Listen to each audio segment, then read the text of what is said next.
എല്ലാവർക്കും DS കിച്ചണിലേക്ക് സ്വാഗതം. ഇന്ന് ഞാൻ വന്നിട്ടുള്ളത് ഒരു ഷെയ്ക്കിൻ്റെ റെസിപ്പി ആയിട്ടാണ്. അതെങ്ങനെയാണ് ചെയ്തെടുക്കാൻ നോക്കാം. സ്ട്രോബെറിയും ആപ്പിളും കൂടി ചെയ്തെടുക്കുന്ന ഷെയ്ക്കാണ്.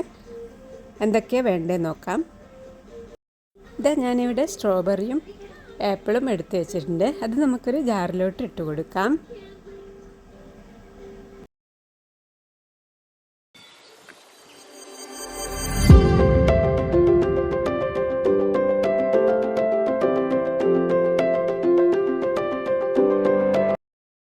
ഇനി ഞാൻ ഇതിലേക്ക് പാലാണ് ഒഴിച്ച് കൊടുക്കുന്നത്.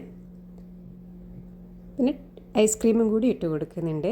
ഇതെല്ലാം ഇട്ട് കൊടുത്തിട്ട് നല്ലതുപോലെ മിക്സ് ചെയ്തെടുക്കാം.